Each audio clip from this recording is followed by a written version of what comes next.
Hello and welcome to the Martial Arts Teaching Tactics Podcast. I'm Chris Bean. And I'm Chris Kent. And today we're going to introduce ourselves, tell you a little bit about who we are and why we started this podcast, along with our goals that we hope to achieve from this podcast. Okay, and for our goals, we want to give you some strategies to better teach and lead your students, as well as help keep a student-first mindset. So remember, without your students, we don't have anything. We don't have a job. We don't have anybody to share the love of martial arts with. And so helping to keep a student-first mindset, I believe, is key to everything that we do as martial arts instructors. As well as this is kind of a selfish opportunity for us to better ourselves by diving in and researching and developing some different teaching tactics for ourselves that we can share with everybody else as well. So a little bit about us. We work for Dwayne Brummett's TriStar Martial Arts Academy. I'm the head instructor for the Bradley location. And I'm the head instructor for the New Lenox location. And so what we'll do now is we'll kind of go through and interview each other just so we have a better understanding, or you have a better understanding about who we are and some of our ideas or mindsets behind what we do. I'll interview you first. Yes, sir. Okay, great. So, by the way, this is my co-host here, Master Kent, Mr. Kent. I'll call him either Master Kent or Mr. Kent. Out of the length of time that we have been training together and working together, I can't say that I've called him by his first name hardly ever. And we also have the same first name. So as to not make that confusing for anybody, I'll call him Master Kent or Mr. Kent, just from the respect that I have for him. So, Mr. Kent, how long have you been training in the martial arts? This is my 19th year of training. I started when I was 5 years old, and I'm currently 24. And why did you start training in the martial arts? I started training because my brother had a friend who was going here to TriStar, and whatever was going on, if it was a deal or a special class or something, you could bring one of your friends. And so his friend brought my brother to class. My brother was trying out, and my dad and mom and I came to watch because it was something new, something different, and something we hadn't seen before. So he was doing the class, and for whatever reason, it was overwhelming to him, and he got anxious, and he didn't want to do it anymore. He got really upset, and he left the room. And so my parents said, well, we're here. Do you want to try it? And I was like, yeah, okay. And now here we are, 19 years later. Yeah, that's quite an interesting start to your journey, sir. Why do you, especially with that being your starting point, why do you continue to train? Yeah, I think especially right now at the point I'm at, number one, it's for my fitness and for my chance to get active and use my body and make sure that my body can stay at a high level of performance. On top of that, I think at the level that we're at as well, it can be, some of the things that we do can be challenging, but also the fact of the sheer amount of information we know and keeping track of all that, not only to be able to do it ourselves, but also deliver that information to our students, again, can add to that challenge. And between the fitness aspect and the challenge, I really enjoy it. So it's something that I think I'm good at, and it's something that brings me life, something I can look forward to doing. All right. And what is one aspect of training or another art that you want to invest or look more into? I'm really interested in jiu-jitsu, learning more about the ground. I don't ever want to end up on the ground in any kind of altercation. However, if I do, it'd be nice to know some of those things. And on top of that, I think the whole sport and the competitive aspect of it is very interesting, because we've done a few tournaments and challenges and stuff like that with TriStar, but not to the level I feel like most jiu-jitsu schools do. So I'm just really interested about the different facets of jiu-jitsu. And on top of that, I'm really interested in like traditional weapons and traditional weapon forms and the art, respect, and like the reverence that goes behind some of those. So it'd be cool to learn some more ground techniques through jiu-jitsu and also some more traditional weapon forms or defenses, if you will. Okay, great. And what has been the biggest takeaway or biggest benefit that you've received from your training in the martial arts? I think this is a threefold answer. Um, I know it says biggest, but there's a lot of things that we gain from martial arts. And three of the biggest things that I've taken away, number one is self-discipline, and the power and the importance of self-discipline in my life, and being able to stick to routines and follow habits. And even those days, especially those days when you don't want to, but knowing what you should do and doing it rather than knowing what you should do and choosing to do something else. So I think the biggest would be the self-discipline. But on top of that, I think martial arts has given me an overarching sense of calmness. And I don't think I necessarily would have described it as that or said that at any point in time if I hadn't been told by so many people, hey man, like you're just so calm, like you're just so relaxing, like, you know, just come sit around you and it's calm and relax. And I guess part of that can be a personality thing, but the other part of it I think I would attribute to martial arts and the training there. And the third of the three I think would be patience. It's also very hard to, I mean, you can't really quantify patience. However, again, being around a lot of people or working some other jobs over the years, I just feel like there are very, very, very impatient people in the world, and maybe martial arts could benefit them in gaining a little bit more patience. So, self-discipline, calmness, and patience, I think, are my biggest takeaways from martial arts. All right. And how long have you been teaching for? I've been teaching for 10 years. 10 years. And what do you feel has the biggest impact on your students? I think the relationship I build with the students has a huge impact, not only inside and outside of the class, and not only with the students, but also with the students and their families.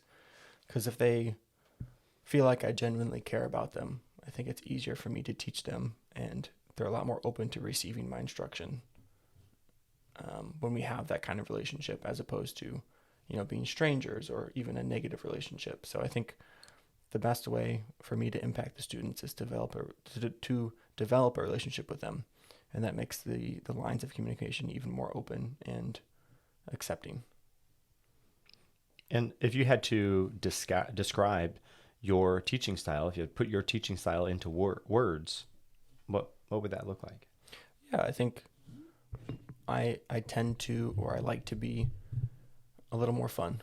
I like to enjoy ourselves around the teaching floor. Of course, when it's time to get work done, it's time to get work done. So there's a fine line between having fun and messing around. And I don't like to mess around, but we can have a good time while we're there. And I definitely would consider myself to be more friendly.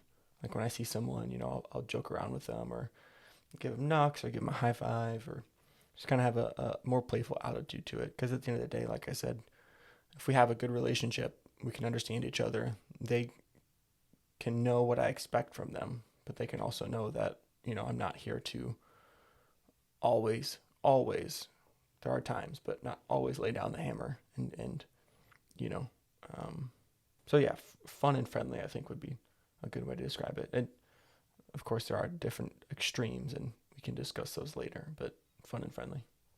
All right. Yes, sir. And what would you feel, or what do you feel is the most challenging aspect for teaching the martial arts? I think when I first started teaching, again, that was 10 years ago, and I'm 24 now, so I was 14 when I started teaching martial arts. I think at that point in time, the social aspect of interacting with students and parents and especially adult students was very difficult because I was a shy, awkward 14-year-old kid. And I think to any degree, 14-year-old trying to tell a 30-year-old, hey, you're doing that wrong, do this instead, and have them say, oh, yes, sir. That's just that dynamic kind of seems backwards sometimes, but just don't think about it too much and kind of go into it. So I think when I started, the social aspect was the most challenging. And now, this is something that you and I have talked about a lot, and I try to take it to heart and do a lot better at it. Now, having done it for so long and thinking that I have all the right answers and putting my ego aside is the challenge. And the way you put it to me was accepting legitimate help. Like if someone's here, like, hey, what kind of like, can I work with this student? Or if I'm working with a group of students and they step over and correct someone, in my head, I'm like, hey, I got this. Leave me alone. I know what I'm doing. But that's legitimate help that I needed or could have used. And so I think now it's very difficult for me to be able to let other people do the job that I feel like I'm capable of doing on my own. So just realizing that doesn't necessarily mean that I can't or say that I'm not good at it. It just means that, you know, these other people need to learn, and I need to focus on helping to build them up and working as a team more often than just a one-man show, which, you know, it's difficult because in New Lenox, where I'm teaching, it is me. It is just a one-man show. It is just me, and it's a smaller school, as opposed to here, you know, we'll have 4 or 5 instructors on the floor at once, and so being able to turn that on and off has been a challenge more recently. Understood. What is your favorite part of teaching the martial arts? My favorite part of teaching, I think most or any teacher would agree, and if they don't, I would encourage them to reconsider their career or their choice in teaching. But I think watching our students succeed and watching our students grow and watching our students become better versions of themselves is one of the main reasons that I do what I do. You know, if I was here teaching and never got to see any of that stuff or none of that stuff ever happened, I would seriously question what my point is as a teacher. So watching my students develop and grow in positive ways is definitely my favorite part of being able to teach and interact with them. All right. And if I had a pool of martial arts instructors to choose from, what sets you apart from all the other martial arts instructors I could choose? Why are you different? What makes you unique, and what do you bring to the teaching table? I think the only benefit that I have, not to say that I'm better than anybody else, I've just been doing it longer than a lot of people. And I think that over time, that experience has taught me ways to teach efficiently or teach effectively or to read situations and how to address them properly. So I think what would set me apart from others is that experience and the different effective teaching methods that I've learned and practiced over a long time. Again, I don't want to say I'm better than anybody else. I've just been doing it for a long time, and I'm sure there's better ways to do what I do or different ways that are just as effective. But I think having a decent sized pool of drills and activities and methods of teaching and ways to teach makes me a very diverse but also capable instructor. And like I said, for the most part, I'm able to handle decent sized groups or students on my own because I've had to, but also again, you know, I've done it for a long time, and it makes it easier to have that experience under my belt. And what do you hope to gain from this project? Yeah, I'm very honored to be here. This is more of your brainchild than mine. I'm just here for the good ideas and the good conversation, because you and I talk all the time. I mean, after every class we're talking about something or whatever, and so being able to share the things that we're talking about and share the experiences that we've had as instructors, to reinforce some of the ideas and teaching methods that we've discovered and refined over our years of teaching, but then also to interact with more people and learn more ways or potentially better ways of doing what we're doing, I think is really something I'm looking to get out of the podcast. All right, great. And so that's all my questions. Now it's your turn to turn the table, as it were, and ask me these questions. Yes, sir. As you stated, I'll be referring to you as Mr. Bean or Master Bean. I was thinking about it. I have used your first name before, but that's anytime I'm around your family. Because I think it'd be weird if I just called you Bean to a bunch of other beans. Yeah, or Mr. Bean while my father is there. Yeah. Yes. So I can't say I can't say I've never used your first name. I have, and I specifically remember when it happened. It just feels weird, doesn't it? It feels extremely weird. Yeah. In fact, it feels weird when people even say your first name to you, like your wife. Yes. Like, who are you talking to? What is going on? Yeah, and I have a few friends that are named Chris, and so when we all get together, it's okay. Yeah. Which Chris are you talking about? Right, yeah. Someone says Chris, and 4 people turn their head. What do you want? Yeah. Yes. So, Mr. Bean, how long have you been training martial arts? Yeah, so I started when I was 11 years old, and now I'm 33, so 22 years. I'll have to check your math on that. 22 years. 11 and 33. Okay, yeah, 22. Good. 22. That's a long time. What do you always say about karate teachers? What do I always say about karate teachers? Well, yeah, we teach martial arts. We don't do math. We Don't don't do expect me math. to count. That's I'll teach you how to chop somebody, but I can't count. I am not a math teacher. You absolutely. Yes. So 22 years. Wow, that's impressive. Why did you start when you were 11?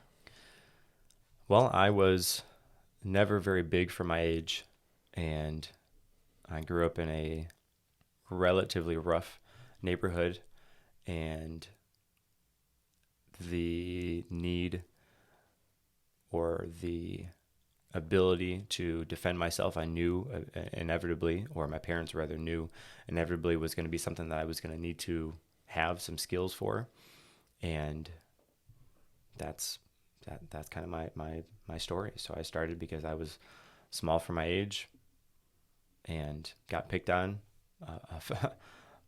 more than I wish I would have gotten picked on, and so this started martial arts gave me the skills to deal with that, not necessarily just physical skills, but mental skills and a feeling of confidence that I think helped me far more than the actual skills kicking and punching did, just by having the confidence to know that if I needed to defend myself that I could. I think that helped in those situations that could have or would have been differently if I didn't have that confidence before I started training. So what you're trying to say is when you started martial arts, you didn't become the bully. I did not become the bully. That's correct. Isn't that what martial arts is for? To learn how to beat people up? That is not what we strive for here.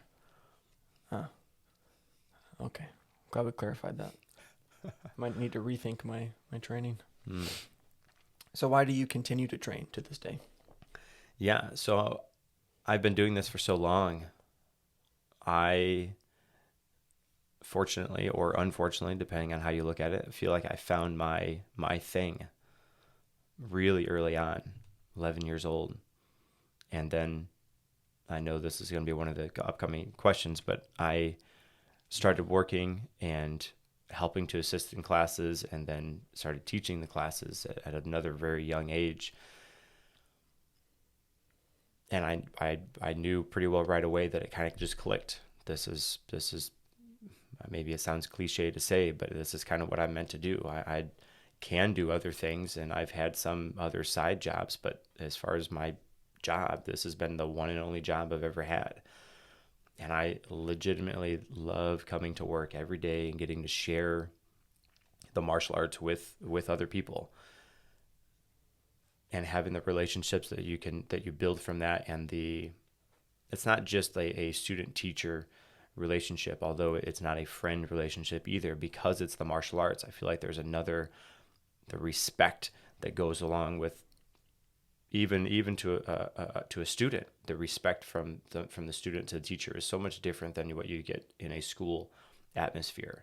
And so making those connections and then being able to see where my students start at compared to where they end at, I think that's what keeps me coming. And of course, training is just part of that. I know that I need to keep up on my material so that I can better share and have those experience with the students. And so part of me training is my hope and desire to continue to train others. So your training is more residual, just to enforce your teaching. Yeah, and at the point that I'm at, I'm not woohoo, I'm like, oh man, I got to get my next belt because it's gonna, and then I got to get my next belt. I have several years, but I mean, actually, I test in about what 5 months, 4 or 5 months. Yeah. 4 or 5 months from now, and that's going to be a big test. But after that test, I won't test again for 7 years. Yeah. So as far as like, woo, I got to get in to learn the next stuff, and it's just that's not where I'm at my point in the training. My point in the training is I want to be able to kind of refine and improve the curriculum for everybody in the system, in our system. And part of that, I know I need to continue training so I can stay up on my material, so I can better teach it to the students, and then I can have that relationship. So to answer your question, the reason I train is so that I can train others. So I guess to piggyback off that question or take that question even further, do you think you would still train if you weren't teaching? So I absolutely think I would still train if I wasn't still teaching, because even if I wasn't teaching and sharing and gaining that benefit or those connections or the joy that I get from teaching, like I said, I started at such a young age that martial arts is just part of me. And I think we've talked about this before, but we've had students that have been in it for so long, or even instructors that have got different jobs and moved on. And it's just, it's kind of baffling for me to think, okay, they got a new job, but they still have availability to train. Why do they not come back and train? And that is a key indicator to me anyways, that their heart maybe at one time was in it, but it is not anymore. And so when I see that, that kind of hurts me inside.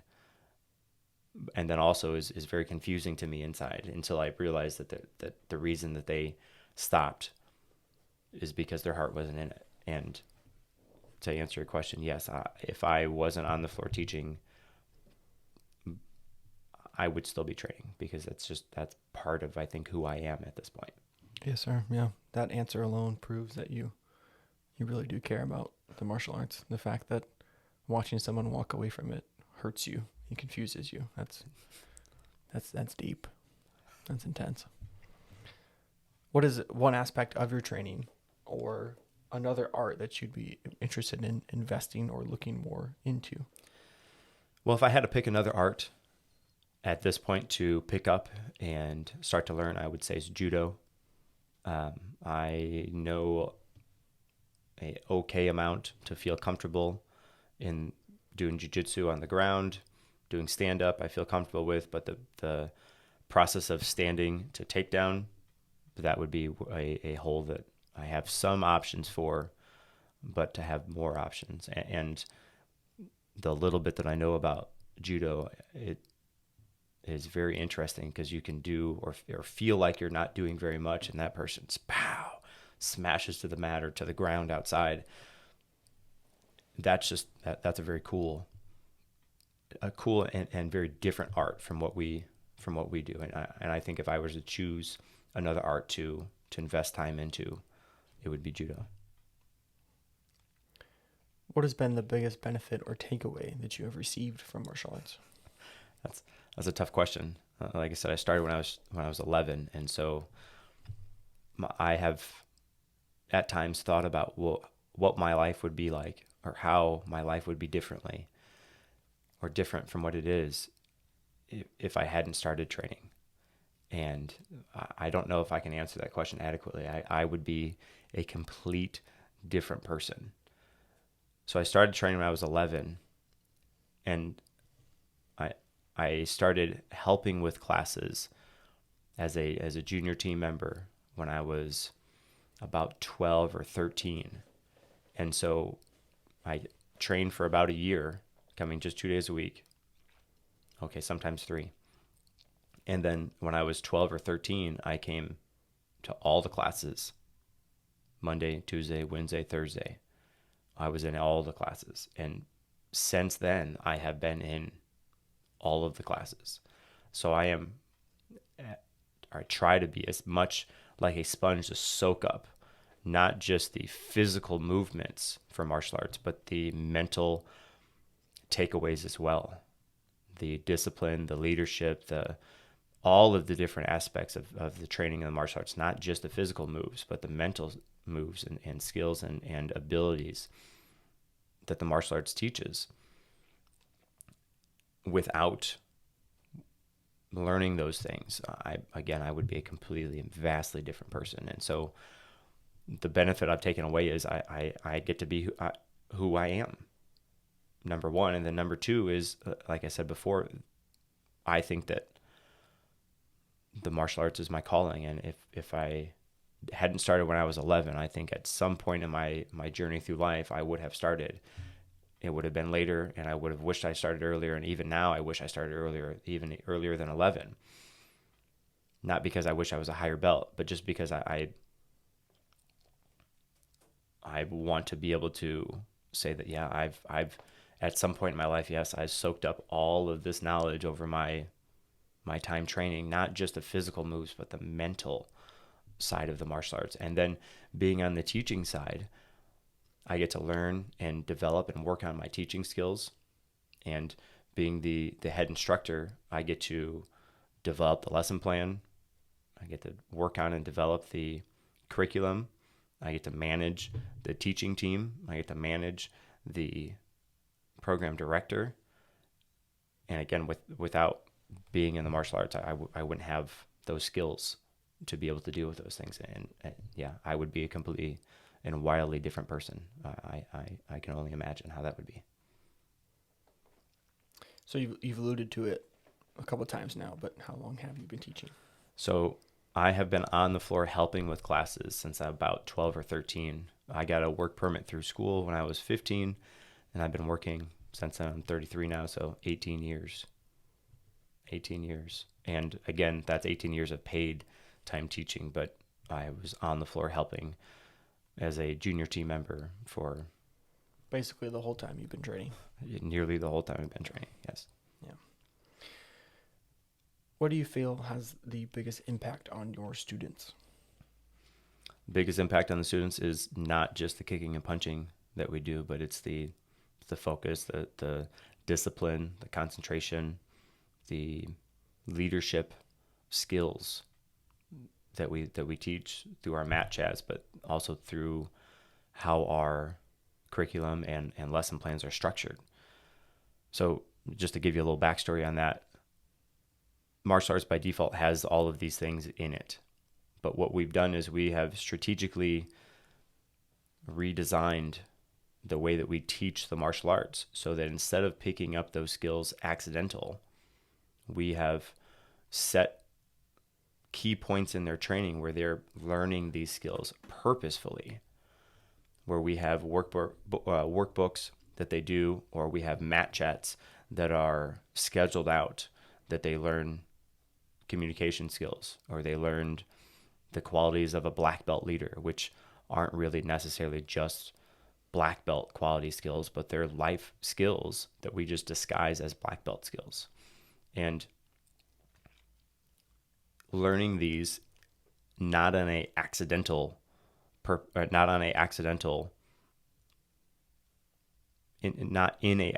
way, but on a purposeful, structured, time-dripped process. I think that is the biggest impact that I can have on my students. What would you say your teaching style is? My teaching style is quite the almost opposite of yours, sir. My teaching style is less on the friendly Did side. you sense that a little bit of judgment in that phrase? I sense a little bit of shade you're throwing at me. Well, so I'll come back to the answer to your question. I think that as a martial arts instructor, you do not have to fit inside of a box. Martial arts instructors can have several different qualities to them, and as the manager for the team that we have now, I learned this through coming through the ranks with Professor Brumman as well. I don't have to be that other person to be a great martial arts instructor. I need to take the best parts of me and do those parts that I can do and I think are beneficial from the other person. and mesh those into my own teaching style. And so to say that my teaching style is vastly different than yours isn't a kick on you, but it's just you are a different person than I am. And so you teach the way that works for you, and I teach the way that works for me. Not that either one of them is better or worse than the other. They're just different because you're a different person than me. And so with that being said, my style of teaching, because I think the style of person or the type of person that I am is less on the lighthearted side, but more on the, okay, let's get to work side. Yes, I have communications or I have a good relationship with my students. Do we laugh and joke sometimes? Yes, sometimes, but only just sometimes. Very rarely does that actually happen. If it's going to happen, it's before or after a class too. Exactly, yes. If it's going to happen, it's before or after class. During class, it's class time, it's work time. Let's get some work done. And so and we have, the way our classes are structured, the students move from one instructor at one belt level and then another instructor at another belt level and so on. And so by the time I get the students, or when I get the students again, I like to remind them on the first day, if not within the first week, I tell them my job is to teach you martial arts. I'm not here to be your friend. I'm not here to win any favorite teacher awards, because I know that if I am trying or striving to win that favorite teacher award, that means that I am trying to be too friendly with the students, and that's not my goal. My job is to get them to learn their information the best way that I know how, and that's by doing it a whole bunch in a whole bunch of different ways. So I tell them, you probably won't like me as an instructor, and I'm absolutely okay with that.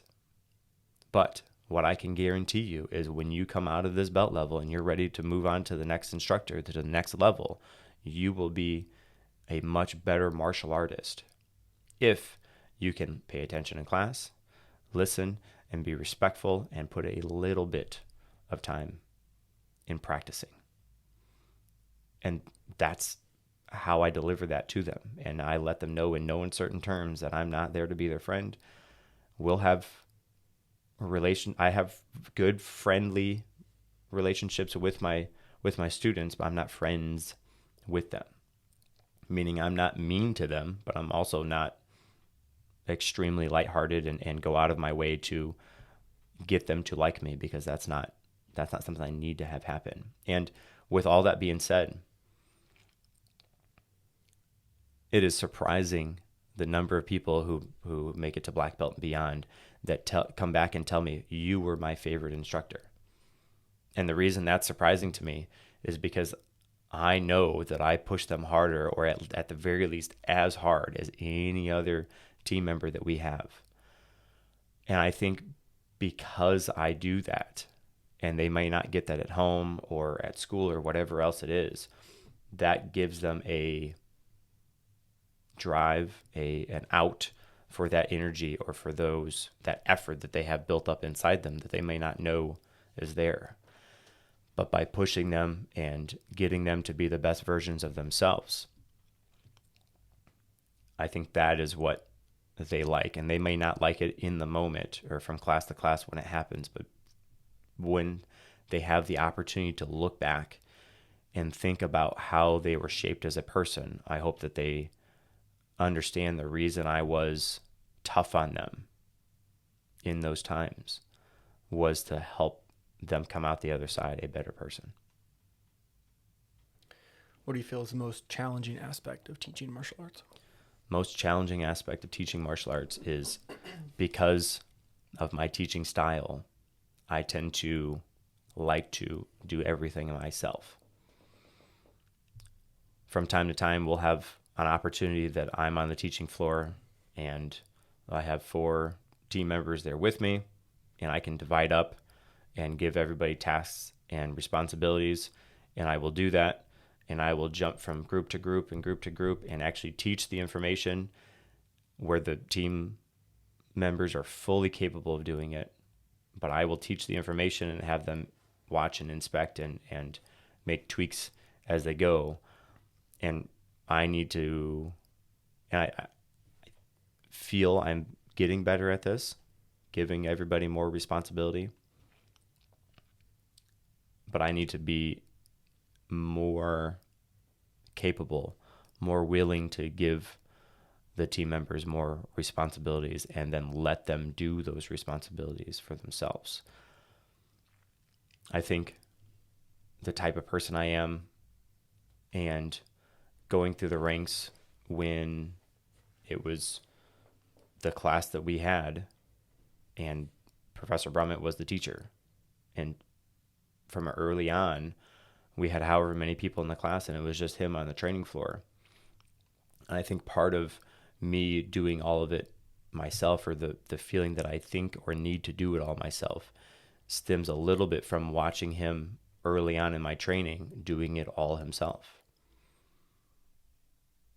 And again, I feel like I'm improving with that, but there's always room for more improvement.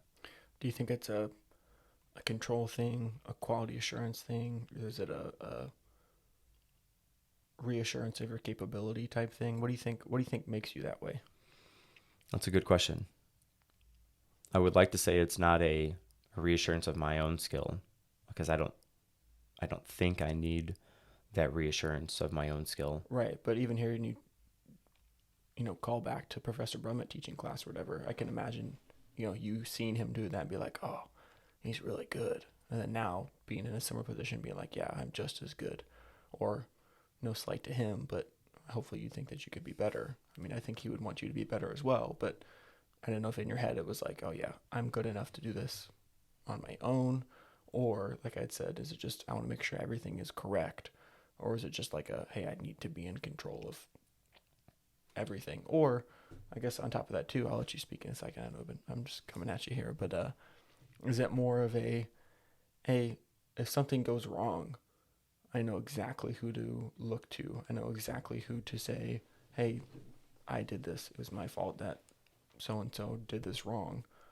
Like there's no need to pass any blame. There's no reason to find out who messed up, so to speak. So I think the answer to that is kind of two-part. Partly, I want to be there to impart that information or those moves on the students so that I know they're getting taught, or how they're getting taught, rather. Not that the team members are not capable of doing that, but I know that if I do it, I know where everybody's at and where they got to, and they got to the time or point or position that they needed to get to. But on top of that, I think also, I don't want to say it's the control, but I think part of it, I do like to be in control.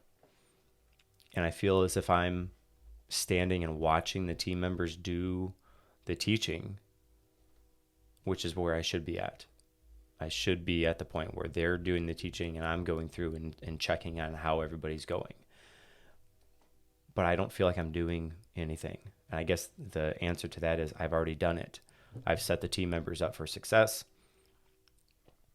number one, and then I'm giving them the opportunity to work on those things. I've given the team leaders or team members opportunities to show that they're capable of doing those things and put that into practice.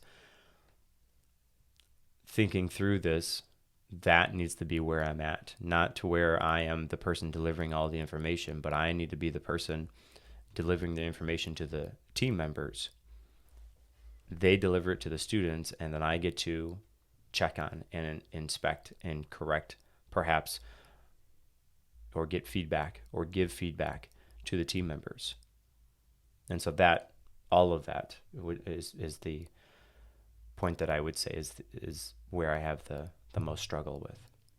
Right, and it's always easier said than done, but you know, at a certain point you have to let them figure it out.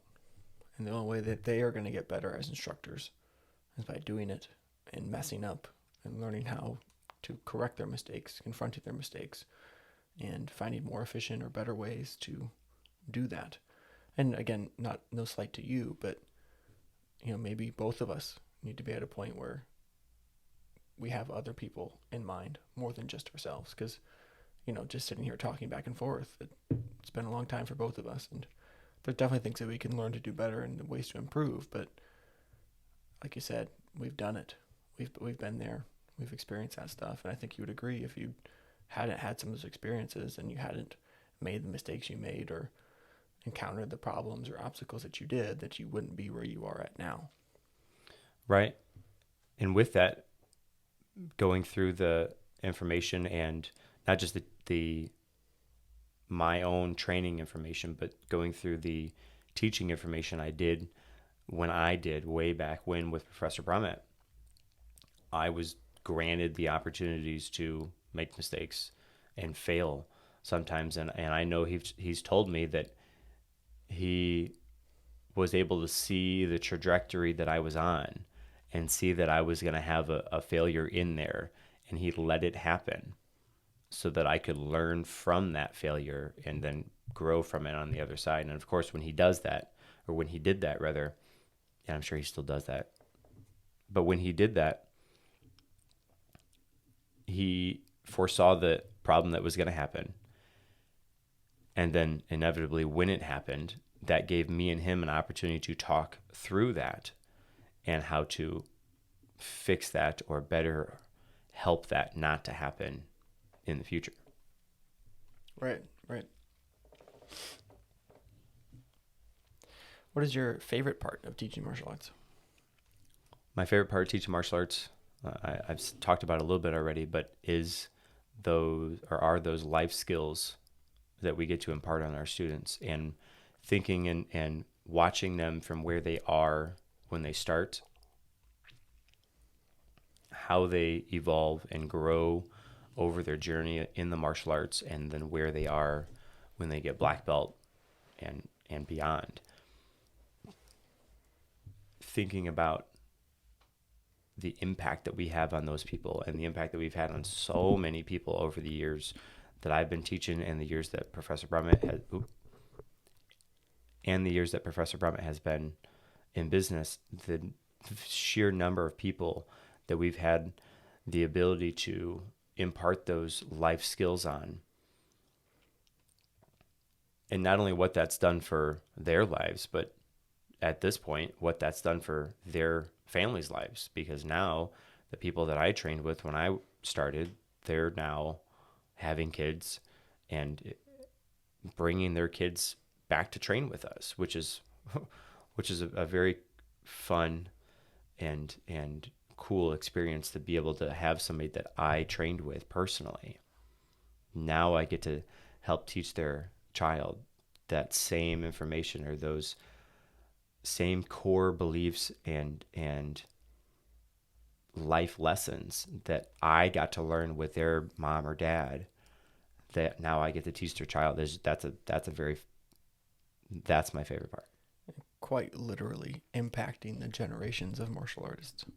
And not just of martial artists, but because of those parents, those people that I trained with when I was going through the ranks, they're not training anymore. They're martial artists on the inside, and they have that mentality. But it's more than just the kicking and punching. It's more than just the martial arts. It's everything that goes along with being a martial artist. That's my favorite part. Yes, sir. Yes, sir. So what sets you apart from other instructors? And if looking at you from the outside, why would I choose you over other people? Well, as you said, I've been doing this for a length of time now. This is my profession. I have not had another job. I've had some side things I've done, but martial arts has always been a constant place that I come to 4-5 days a week, every week. Sometimes more. Since I was 11, 12, or 13 years old, I've just been here every day in all of the classes. And over that time, and especially early on, the way that I was delivered the teaching tools and setting that groundwork, or that foundation for me, I think was very important. The information and how I was delivered that information, the foundation for martial arts teaching, not just the moves, but how the teaching methods and tactics that go along with teaching. knowing those and learning those from such a young age, I was able to learn how and why those were teaching tools or methods. And then from time to time, I now know how I can break or tweak those in order to get the desired outcome. Meaning if I break this rule, this teaching rule, it will do this for me. And if I overemphasize this teaching method, it will do this for the student. And so knowing and having that foundation, making the sheer number of mistakes that I've made, and then learning from those mistakes, and then now having the ability to break, quote unquote, the teaching rules or methods in order to help to benefit the student in this way. So that purposeful breakdown of the system at some points in order to achieve the result of getting the student to learn better, I think is one of my key separators from other people. Another key separator for me from other individuals is because I've been doing this for so long, I have not just a toolbox, I might have a tool chest or an entire garage full of tools of different drills and skills to lead the class with or to bring the class through. And on top of that, having now the ability to write a lesson plan. Well, actually, we have 4 lesson plans, one for each quarter through the year. And then write a curriculum from white belt to 6th degree black belt, and having all the systems in place to make all of those things that are on that paper, on those testing requirements, actually come to happen, and have the students learn those in a not just an accidental way, but on a purposeful, thought out, almost pinpoint timeline way. Having the ability and tools to do that, I think that's what sets me apart from everybody else in the instructor pool. What do you hope to gain from this project? Well, this is kind of a passion project for me, wanting to benefit myself, wanted to help bring you along the ride and benefit from this as well, just in researching and thinking, even if there's not much research, just thinking about how we can better ourselves as instructors to help keep the students first in our mindset, how we can develop our students to be better versions of themselves. Again, not just through kicking and punching, but through the life skills that go along with the martial arts. That those key takeaways, hoping to better myself, hoping to benefit to better you, and to benefit our team that we have here as well, all with the end goal of creating better students, not just more machine-like martial artists, but better people through the martial arts. Do you think we have the best way of doing things? Do you think this is how things should be done across the board for all martial arts schools? We have our way of doing things, and our way is not the best way for everybody. Our way is the best way that we've found for now for us, meaning there will probably be a better way in the future, but right now I think we are the best versions that we can be for us. And in doing this, I hope to help to impart some of those things that we do and share some of those things with other schools so they can learn and benefit their students and have that student first mindset. So to answer your question, no, we do not have the best way of doing things. We have a way of doing things, and it works pretty good for us. I got little to no complaints on what we do so far. Will there be improvements made later on? Of course. And when those happen, I'll be glad to share those with everybody I can to help benefit not just our students, but to help benefit their students along with the ride that we're on. Yes, sir. I would completely agree. So in closing, do you have any final thoughts for us, sir? Not at this time. All right. Awesome. So moving forward, we'd love to hear from anyone who's listening or interacting with us as a team and as a podcast. Feel free to contact us on social media. We're on Reddit, YouTube, Facebook, Twitter. We'd love to hear where you guys are from, what you're doing, what kind of art you teach, how long you've been doing it, basically anything that we asked each other today, but also any questions you might have. Just curious of how we do something, or maybe you have an issue that has been stumping you for a while. We'd love to either try to walk you through how we would solve that problem or work on it together and find a solution together as an even larger team. So look for us online, and hopefully we can all grow together as martial arts instructors and as people. And what's the what do they search for in those social yes, sir. medias? Yeah. On any of those platforms, you can find us at MA Teaching Tactics. MA, of course, for martial arts and teaching tactics. So MA Teaching Tactics. Yes, sir. Until next time, I'm Chris Bean. And I'm Chris Kent.